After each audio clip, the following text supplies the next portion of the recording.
Cette vidéo vous est présentée par la boutique de Diceall.com, les prix les plus bas sur vos jeux de société favoris.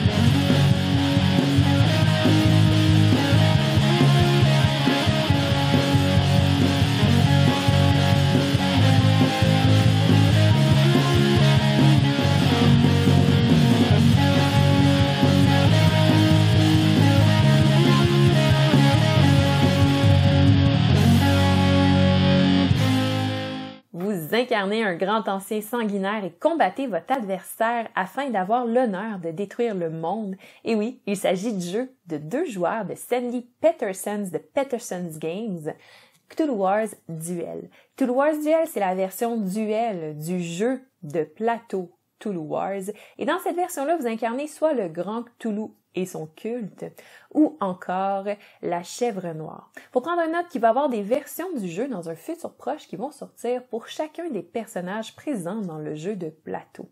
Donc on va commencer par voir comment le jeu se joue en débutant avec la mise en place. Commencez tout d'abord par poser le plateau de jeu au centre de la table. Posez ensuite le marqueur d'annihilation sur le 5 de la piste du rituel d'annihilation et posez les marqueurs de chacun des joueurs ainsi que celui de la corruption à 0 sur la piste du destin. Prenez les trophées des signes des anciens et placez-les dans une tasse, un sac opaque ou encore face cachée sur la table. Chaque joueur sélectionne ensuite un grand ancien et prend sa fiche de personnage, ses livres de sorts, donc il y en a 6. Il va également prendre toutes ses figurines de grands anciens et de monstres, ainsi que ses jetons de cultistes de sa couleur. Chaque joueur va placer son jeton de pouvoir sur le 8 de sa piste de pouvoir sur son plateau joueur. Les informations de mise en place précises sont disponibles sur le plateau joueur pour chacun des personnages, ainsi que l'icône de son lieu de départ sur la carte que l'on va retrouver, dans ce cas-ci, juste ici sur la carte. C'est à noter que la carte possède beaucoup plus d'icônes que seulement les 2 personnages présents dans la boîte de Cthulhu Wars Duel. C'est parce qu'il y a plusieurs versions du jeu qui vont être faites avec d'autres monstres dans un futur proche. Tel que mentionné sur le plateau de jeu du grand Cthulhu, il va commencer le jeu sur son endroit désigné sur la carte avec un portail contrôlé par un cultiste et 6 jetons cultistes au total, comme ceci. Si votre partie comprend le grand Cthulhu, ce qui est le cas dans cette boîte-ci, à ce moment-là, c'est toujours lui qui débute la partie. Une fois le jeu mis en place, nous sommes prêts à débuter la partie, mais commençons tout d'abord par se familiariser avec le matériel de jeu. Commençons par regarder de plus près la carte. Donc, elle est toute délimitée par des zones et les zones sont délimitées par 2 types principaux. Donc, les zones de terre et les zones maritimes.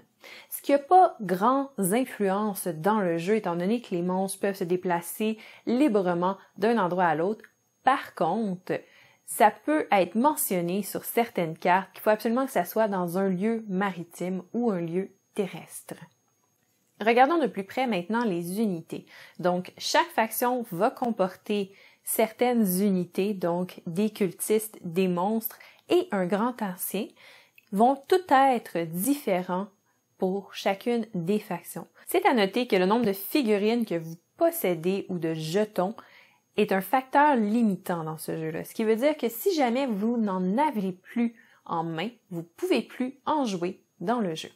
C'est à noter que dans le jeu, pour éviter que les joueurs soient chacun dispersés à chaque extrémité de la carte, il existe des portails maritimes. Donc, il en existe 3 qui sont visibles à chaque extrémité de la carte et qui fait en sorte que les 2 zones sont directement adjacentes. Donc, il s'agit des mêmes zones. Regardons maintenant de plus près les portails. Donc, dans le jeu, les joueurs vont pouvoir créer des portails durant la partie et ceux-ci peuvent être de 2 états. Ce qui veut dire qu'ils peuvent être soit contrôlés si jamais un cultiste se trouve dessus ou libres, en fait, si aucun cultiste ne se trouve dessus durant la partie. Il y a toujours un maximum de 1 portail par zone, peu importe, et ça inclut les portails maritimes. Donc, les 2 zones maritimes qui sont reliées entre elles peuvent seulement avoir un portail. Regardons maintenant de plus près le plateau joueur. Donc, on retrouve plusieurs informations sur le plateau joueur, entre autres le nom du grand ancien, son habilité spéciale une fois qu'il va rentrer en jeu, donc qui n'est pas active tant que notre grand ancien n'est pas sur la carte. On va avoir également les indications pour la mise en place ainsi que son symbole de mise en place. On va avoir toutes les informations sur chacune de ces unités, donc ses cultistes, ses monstres et le grand ancien en tant que tel, le ou les grands anciens, tout dépendant de quel personnage on va jouer, leur coût, leur valeur de combat et certaines habiletés spéciales qui peuvent être notées. Dans le cas du grand ancien, on va également avoir les instructions pour le réveiller, ce qui se fait généralement en plusieurs étapes qui sont décrites justement sur le plateau de joueurs. On a également une section avec les prérequis pour nos livres de sorts, ce qu'on va voir un peu plus tard dans la partie, mais qui sont un peu comme des achievements dans les jeux vidéo. Donc, c'est des choses qu'on doit réaliser pour débloquer des livres de sorts. Et finalement, autre information importante qu'on va retrouver, c'est notre quantité de pouvoir que l'on a pour ce tour-là et qu'on va pouvoir dépenser pour faire des actions avec la piste de pouvoir dans le haut du plateau. On va donc regarder un peu plus en détail les livres de sorts. Donc, chaque joueur va en posséder 6 et chaque livre de sort est unique pour chacun des joueurs. Non seulement il va posséder 6 livres de sorts qui sont en fait des bonus passifs que le joueur peut débloquer dans la partie ou encore des actions spéciales que le joueur peut également débloquer durant la partie. Mais il y a également 6 prérequis uniques à son personnage pour débloquer ces livres de sorts-là. Donc, durant la partie, si jamais le joueur atteint les prérequis pour pouvoir débloquer un livre de sorts, immédiatement, il peut le mettre en jeu et profiter de son effet. C'est à noter qu'il n'y a pas de maximum de livres de sorts qu'on peut débloquer durant notre tour, donc dès que ça arrive, c'est obligatoire.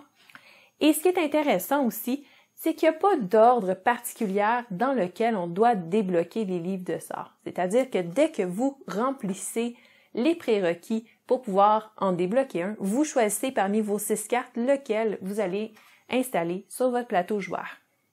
Petite précision qu'on peut jamais perdre son livre de sorts. C'est-à-dire que si jamais j'ai débloqué celui-là ici et que j'ai placé un livre de sorts là, même si par après je ne contrôle plus 3 portails, ou en fait 4 portails, tout dépendant où ils sont placés, à ce moment-là, je le perds pas, je garde quand même mon livre de sorts à sa place. Il nous reste à regarder les signes des anciens. Donc, durant le jeu, il y a certaines choses qui vont permettre à votre personnage d'en récolter. À ce moment-là, vous allez en piger face cachée et vous allez les garder devant vous. Chaque signe des anciens est numéroté de 1 à 3. Et à ce moment-là, c'est les points de victoire. Donc, quand vous le souhaitez dans la partie, vous pouvez échanger vos jetons de signes des anciens contre des points de victoire ou vous pouvez décider de les garder jusqu'à la fin de la partie pour les échanger seulement au décompte des points. Un tour de jeu de Cthulhu Wars Duel se déroule en 4 phases. Les tours de jeu vont s'enchaîner dans la partie jusqu'à ce qu'un joueur déclenche la fin de la partie, soit en atteignant 30 points de destin ou 30 points de victoire, ou encore en déclenchant la mort instantanée durant la phase de destin. Dans tous les cas, c'est le joueur avec le plus de points de destin ou points de victoire qui remporte la partie. Commençons par regarder la première phase du jeu, qui est aussi la phase la plus importante, la phase d'action. Durant la phase d'action, chaque joueur va réaliser à tour de rôle une action en dépensant ses points de pouvoir jusqu'à ce que chaque joueur puisse plus réaliser aucune action. Donc, c'est à noter que c'est obligatoire d'avoir dépensé tous vos points de pouvoir ou d'être incapable de payer pour une action avant de passer votre tour. Autrement, vous êtes obligé de réaliser une action.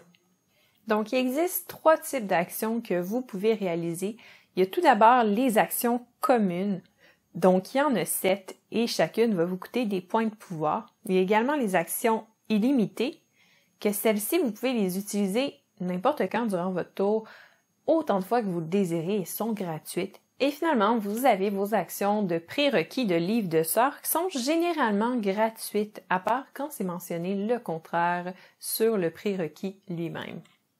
La première action commune que l'on va voir, c'est celle de recruter un cultiste. Donc, ça coûte un pouvoir et pour pouvoir le faire, il faut absolument avoir une unité présente sur le lieu où on souhaite recruter le cultiste. À part si vous avez plus aucune unité sur le plateau, à ce moment-là, vous pouvez recruter votre cultiste où vous voulez, ce qui vous permet de vous remettre en jeu après avoir perdu toutes vos unités. C'est à noter que c'est toujours maximum un cultiste que vous pouvez recruter avec cette action-là. La deuxième action commune, c'est de recruter un monstre sur un endroit où vous avez un portail sous votre contrôle. Donc, par exemple, ici. Pour faire ça, il faut regarder le coût du monstre qui est indiqué à côté de son nom. Dans ce cas-ci, c'était un Star Spawn qu'on a fait apparaître sur le plateau. Donc, ça nous coûte 3 pouvoirs que l'on va aller dépenser de notre piste de pouvoirs comme ceci. La troisième action commune, c'est de réveiller notre grand ancien. Pour faire ça, en fait, il faut suivre les instructions de réveil qui sont généralement de 2 étapes ou plus et payer son coût pour le faire apparaître comme mentionné dans les étapes. Dans ce cas-ci, on mentionne que Cthulhu va apparaître sur son lieu de départ, comme ceci. La quatrième action de disponible dans les actions communes, c'est l'action de créer un portail. Pour pouvoir le faire, il faut absolument qu'il n'y ait aucun portail présent dans la zone où on souhaite le créer. Et il faut qu'il y ait minimum un cultiste. À ce moment-là, on peut dépenser 3 pouvoirs pour pouvoir le créer et au même moment, si on le souhaite, poser le cultiste sur le portail pour pouvoir le contrôler. La cinquième action disponible, c'est l'action de déplacement qui nous permet de déplacer nos unités d'une zone vers une autre. Donc, on peut les déplacer vers n'importe quelle zone à partir de la même zone pour un coût de 1 pouvoir par déplacement. La cinquième action de disponible, c'est l'action bataille que n'importe quel joueur peut déclencher à son tour pour le coût de 1 pouvoir, tant et aussi longtemps que le joueur qui déclenche la bataille a une unité sur place qui a une valeur de combat de minimum 1. Les valeurs de combat sont indiquées sur le plateau joueur. La dernière action commune de disponible, c'est de capturer un cultiste. On peut faire ça soit avec nos monstres ou encore avec notre grand ancien. En fait, la règle, c'est qu'on peut capturer un cultiste adverse pour le coût de 1 pouvoir si on a un monstre dans la zone où se trouve le cultiste et si celui-là n'est pas protégé par un autre monstre. Donc, et c'est à noter que même s'il y a 2 cultistes, ça prend pas 2 monstres pour le protéger, ça en prend seulement un. À ce moment-là, comme il y a un monstre de présent, je pourrais pas avec mon monstre capturer le cultiste. Par contre, si le grand Cthulhu, mon grand ancien, est présent sur la zone, il est plus fort que le monstre et donc à ce moment-là, je peux capturer tout de même le cultiste que je vais mettre sur mon plateau joueur jusqu'à la fin du tour. Par contre, si Cthulhu est présent sur la zone, il est plus fort que le monstre adverse et donc à ce moment-là, je peux tout de même capturer le cultiste adverse que je vais mettre sur mon plateau joueur jusqu'à la fin du tour. Certaines fois, comme habilité spéciale, un personnage va avoir des actions avec un coût spécifique que le joueur va pouvoir réaliser. D'autres fois, sur les livres de sorts, va se trouver le mot « action » 2 points et son coût. Donc, à ce moment-là, c'est une action que le joueur peut décider de réaliser en dépensant son pouvoir. De façon générale, les prérequis pour les livres de sorts sont gratuits. Par contre, de temps en temps, on peut avoir la mention « comme une action, faites telle chose ». À ce moment-là, le joueur peut décider de dépenser son action pour faire le prérequis pour pouvoir débloquer son livre de sorts. Dans d'autres cas, c'est aussi possible d'avoir des coûts en pouvoir pour pouvoir débloquer un livre de sorts. Durant votre tour de jeu, vous devez réaliser une des 7 actions communes, mais en plus de tout ça, vous pouvez réaliser autant d'actions illimitées que vous le souhaitez. Parmi les actions illimitées, on a la bataille illimitée. Elle va se déclencher dès qu'un joueur, peu importe lequel, va avoir ses 6 livres de sorts de débloquer. À ce moment-là, tous les joueurs ont accès à cette action illimitée-là. Par contre, les règles de la bataille vont quand même perdurer, ce qui veut dire qu'on n'a pas le droit de déclencher plus d'une bataille durant notre tour dans une zone précise. En plus de tout ça, le joueur peut également décider avant ou après la bataille s'il a utilisé une action illimitée ou son action du tour pour pouvoir réaliser la bataille. Une autre action illimitée et gratuite, c'est de contrôler un portail abandonné. Dès qu'un joueur se retrouve avec un cultiste sur un lieu où il y a un portail avec aucun cultiste dessus, il peut gratuitement décider de prendre le contrôle du portail en y posant son propre cultiste. Durant la phase d'action, dès qu'un joueur, à son tour, atteint 0 pouvoir, à ce moment-là, il ne peut plus réaliser d'action et automatiquement, à chaque fois que ce serait son tour, à la place, le jeton de corruption va avancer sur la piste du destin. Le joueur actif, pour réaliser ses actions, va devoir payer le coût de l'action en pouvoir, mais également le coût d'où est rendu le jeton de corruption sur la piste du destin. Comme dans ce cas-ci, ces actions coûteraient 1 de plus. Au fur et à mesure des tours, les actions vont coûter de plus en plus cher. Une fois que les 2 joueurs ont complètement épuisé leur pouvoir et ne peuvent plus réaliser d'action, on passe à la phase numéro 2 qui est la phase de récolte de pouvoir. Durant la phase de récolte de pouvoir, chaque joueur va récolter du pouvoir en fonction du nombre de cultistes qu'il a présents en jeu. Le Grand Cthulhu récolterait 5 points de pouvoir étant donné qu'il y a 5 cultistes en jeu, alors que la Chèvre Noire en récolterait 5 également. Ensuite de ça, chaque joueur va récolter 2 points de victoire pour chaque portail sous son contrôle. Ce qui veut dire que la Chèvre Noire récolterait 6 points, étant donné qu'elle contrôle 3 portails, et le Grand Cthulhu en récolterait seulement 2, étant donné qu'il en contrôle seulement 1. Les joueurs vont également chacun gagner 1 point par portail abandonné sur le plateau, donc chaque joueur ici vont récolter chacun 1 point. Et finalement, chaque joueur va récolter 1 point de pouvoir par cultiste qui a réussi à capturer durant son tour avant de le retourner au joueur. C'est à noter qu'il y a certaines habilités sur votre plateau de joueur qui peuvent vous indiquer que vous pouvez gagner des pouvoirs autrement également durant cette phase. C'est à noter que dans l'éventualité où un joueur amasse beaucoup plus de points de pouvoir que l'autre joueur et que celui qui en a le moins en a moins de la moitié, à ce moment-là, ses pouvoirs vont être ajustés afin de lui donner au moins la moitié des pouvoirs de son adversaire. Ce qui veut dire que si l'adversaire a 14 de pouvoir, alors la Chèvre Noire récolterait 7 de pouvoir. Une fois que les 2 joueurs ont récolté leur pouvoir, on accorde le titre de premier joueur au joueur qui en possède le plus. Ensuite, on passe à la deuxième phase la plus importante du jeu, la phase numéro 3, qui est la phase du destin. Durant la phase du rituel d'annihilation, chaque joueur à tour de rôle va décider, en commençant par le premier joueur, s'il souhaite ou non réaliser un rituel d'annihilation. Si c'est le cas, il va devoir dépenser en pouvoir, ce qui est indiqué par la case où est rendu le jeton d'annihilation. Donc, dans ce cas-ci, ce serait 5 pouvoirs. En dépensant ces pouvoirs-là, le joueur va avancer le marqueur d'une case, ce qui va faire en sorte que le rituel va coûter plus cher par la suite et il va pouvoir récolter autant de points de destin ou de points de victoire en fait que le nombre de portails sous son contrôle. Donc dans le cas de la Chèvre Noire qui possède 3 portails sous son contrôle, ça serait alors 3 points de destin ou 3 points de victoire qu'il récolterait. C'est à noter que si jamais le marqueur atteint la zone Instant Death, à ce moment-là, la partie va prendre fin à la suite de cette phase de rituel d'annihilation. Mais tous les joueurs vont avoir l'option de pouvoir y participer avant que la partie prenne fin.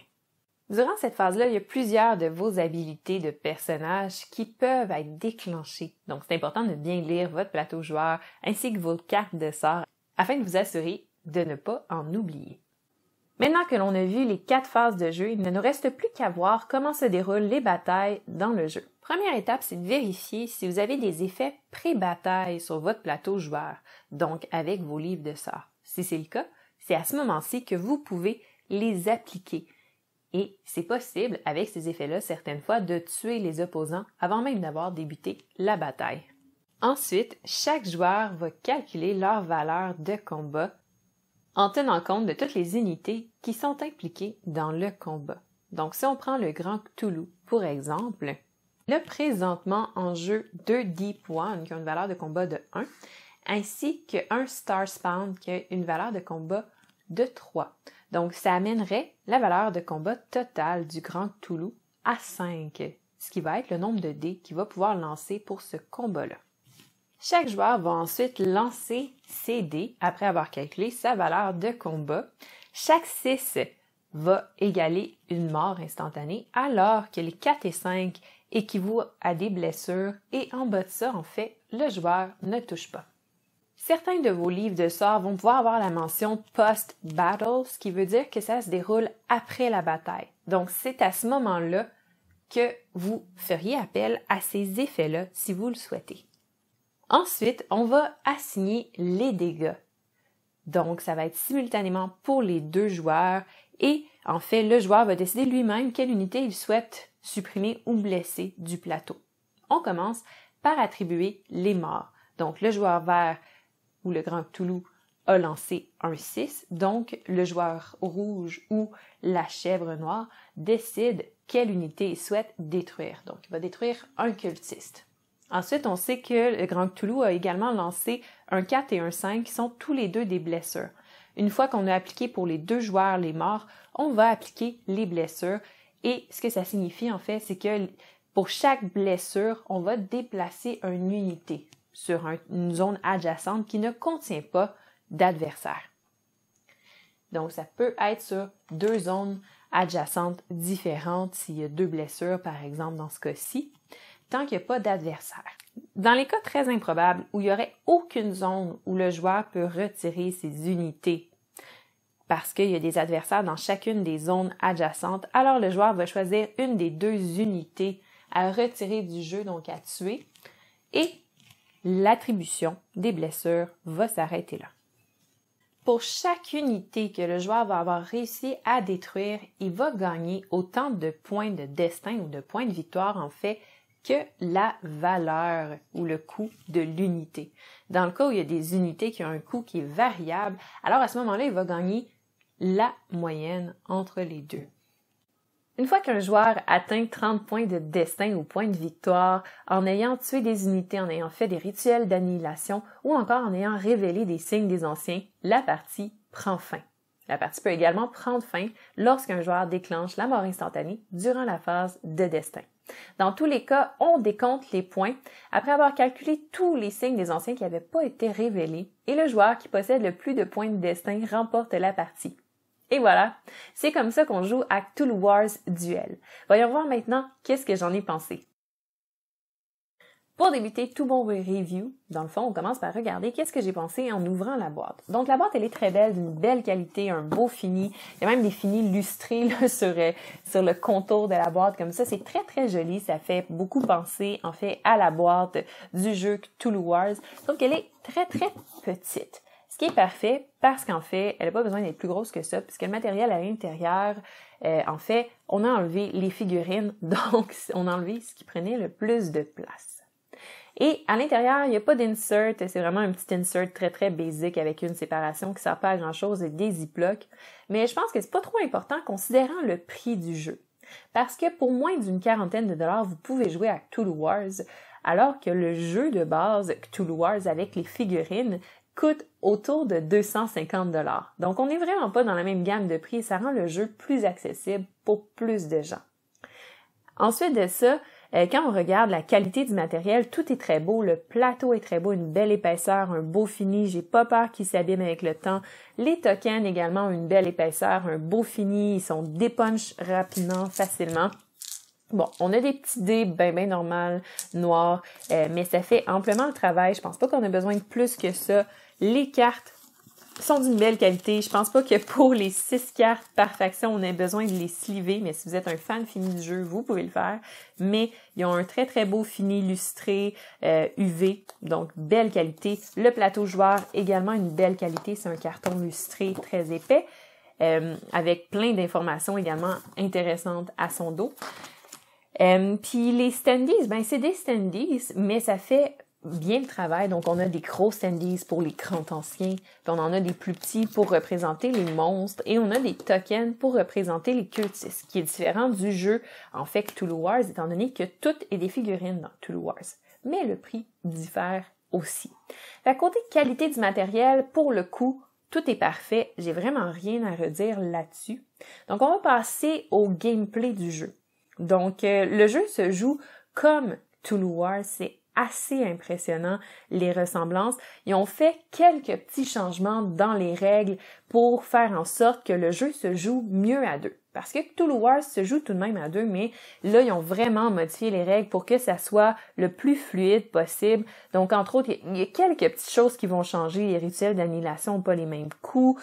Ce qui va changer également, c'est que quand il y a un joueur qui va avoir passé à ce moment-là, les actions vont coûter plus cher à l'autre joueur pour éviter qu'il y ait un joueur qui parte en flèche et que l'autre ait aucune chance de le rattraper. Donc, ça modère un peu à ce niveau-là, ce qui est intéressant. Sinon, autre chose, c'est que contrairement au jeu Cthulhu Wars, où là, il fallait avoir les 6 livres de sorts pour pouvoir mettre fin à la partie, ben c'est pas nécessaire dans celui-là aussi. La carte est plus petite, donc les contacts sont beaucoup plus rapides dans le jeu. On passe pas beaucoup de temps à être de notre côté à développer nos petites choses. Là, on s'affronte. C'est vraiment fait pour ça. C'est fait pour que les joueurs s'affrontent très, très rapidement dans le jeu. Donc, c'est vraiment le même feeling que jouer à Cthulhu Wars, mais fait vraiment pour jouer à 2 joueurs. Fait que pour ça, vraiment, je lève mon chapeau à Sandy Peterson, en fait, et à Peterson's Games. Pour ceux qui le connaissent pas, entre autres, en plus d'avoir fait Cthulhu Wars, d'avoir fait d'autres jeux de société aussi dans l'univers de Cthulhu, c'est l'auteur du jeu de rôle, en fait, je l'ai juste ici, très, très connu, Cthulhu Wars, c'est à lui qu'on le doit. Fait que, quand même, c'est pas n'importe qui a créé ce jeu-là, c'est un adepte fini de l'univers de H.P. Lovecraft. Fait qu'après ça, ben dans le fond, ça se joue comme Cthulhu Wars, mais pour les gens qui ont jamais joué, ben c'est ça, c'est un jeu de skirmish. Hein. C'est vraiment, on se mentira pas, le but c'est vraiment d'anéantir l'autre personne. Les concepts sont super intéressants dans le jeu, donc oui, c'est à base de dés. Ce côté-là peut pas plaire à certaines personnes, je le comprends, parce que dans des jeux de combat, certaines personnes vont préférer que ça soit 100% axé sur la stratégie. Dans les jeux d'H.P. Lovecraft, les dés sont souvent impliqués pour justement ajouter un peu plus de hasard et de chance. Moi, c'est pas quelque chose qui me dérange personnellement dans les jeux, mais je peux comprendre que pour certains, ça peut être un turn-off. Sinon, à part de ça, dans le gameplay, c'est vraiment intéressant toutes les actions qu'on peut faire, comment est-ce qu'on récolte du pouvoir aussi. Fait qu'il y a une petite partie de gestion de ressources, plus gestion de portail, combien de portails j'ai en jeu, les cultistes, tout ça, pour pouvoir rapporter le plus de pouvoir possible. C'est vraiment une mécanique qui est intéressante parce que ça amène à réfléchir à comment est-ce qu'on va mener notre tour pour maximiser la prise de pouvoir ensuite. Mais c'est sûr que ce qui fait vraiment le cœur de Cthulhu Wars, que ce soit le duel ou que ce soit le jeu de société, en fait, c'est les livres de sorts qu'on va débloquer. C'est vraiment le fun parce que tu as vraiment un sentiment d'un peu des achievements dans les jeux vidéo. Parce que c'est littéralement ça qu'il y a sur ton plateau joueur. Ça te dit, il faut que tu réalises telle chose. Et quand tu le fais, on te récompense, on te laisse choisir un livre de sorts et là, tu le mets sur ton plateau joueur. Donc, tu peux développer ton personnage comme tu le veux et il va devenir de plus en plus fort au fur et à mesure de la partie. Et ça, c'est vraiment intéressant.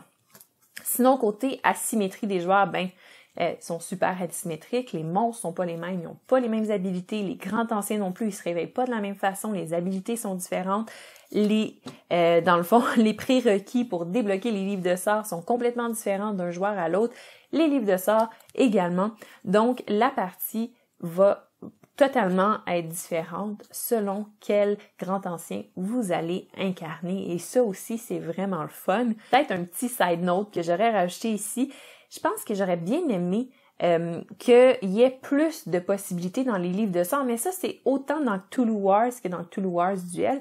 Ça aurait été intéressant peut-être d'en rajouter 1 ou 2 de plus. Comme ça, on aurait eu des options différentes pour développer nos personnages. Ce qui aurait rendu les parties un peu moins pareilles. Parce qu'au fur et à mesure que vous allez jouer Cthulhu, vous allez savoir quel sort vous voulez débloquer en premier, qu'est-ce qui est efficace pour votre stratégie. Puis vos parties vont quand même se ressembler dans comment vous allez, dans le fond, débloquer vos choses, améliorer votre grand ancien. Fait qu'il y a peut-être ce petit côté-là, j'aurais aimé ça qu'il y ait un petit peu plus de variables, mais c'est à peu près ça. Le reste est vraiment très, très solide comme jeu. Je suis vraiment satisfaite, ça faisait longtemps que je voulais jouer à Cthulhu Wars, et là, ça fait juste confirmer avec ce jeu-là, en fait, que je veux vraiment Cthulhu Wars éventuellement. Puis, je sais pas, je pense que j'ai fait pas mal le tour de tout du jeu. En fait, tout ce qui était important à mentionner, les mécaniques fonctionnent bien, c'est fluide. Et ce qui est vraiment intéressant, c'est le prix, ça coûte pas cher. Et ce qui est encore plus intéressant, c'est le fait qu'ils vont sortir des copies d'ailleurs. Il y en a une qui est en précommande sur le site internet avec 2 nouveaux grands anciens. Donc, ils vont en sortir comme ça avec des nouvelles cartes et avec des nouveaux grands anciens, et tout va être interchangeable et mélangeable. Ce qui va faire en sorte que, éventuellement, vous allez avoir une belle collection de grands anciens à pouvoir jouer avec Cthulhu Wars Duel, et tout ça pour des sommes assez intéressantes. Donc franchement, je trouve qu'ils ont frappé un home run avec ce jeu-là. Ça vaut la peine pour ceux qui aiment les jeux de skirmish, qui ont joué peut-être à un Unmatch par exemple, qui ont joué à Dice Throne, qui aiment ça les jeux où on s'affronte. Ben à ce moment-là, je pense que Cthulhu Wars Duel est définitivement un jeu que vous devriez explorer et ajouter dans votre collection. Personnellement, je suis vendue pour le thème, je suis vendue pour l'auteur, je suis vendue pour plein de choses. Donc moi, je vais lui donner une solide note de A+ à ce jeu-là. Il va chercher le plus, en fait, il va chercher le max dans les jeux, parce que je pense que côté qualité et prix, c'est un des jeux qui va apporter vraiment le plus de profondeur pour le prix. C'est rare qu'on va trouver un jeu en bas de 40$ qui va s'adresser à un public très gamer comme va le faire Cthulhu Wars Duel. Et c'est pas mal ça pour mon review de Cthulhu Wars Duel. J'espère que vous avez aimé ça. Donc, n'hésitez pas à laisser un pouce en l'air, un commentaire, à vous abonner à la chaîne de Professeur Board Game et à sonner la cloche pour pas manquer aucune vidéo qui sont mises en ligne très très fréquemment. Et d'ici là, je vous souhaite une super belle journée, puis à la prochaine!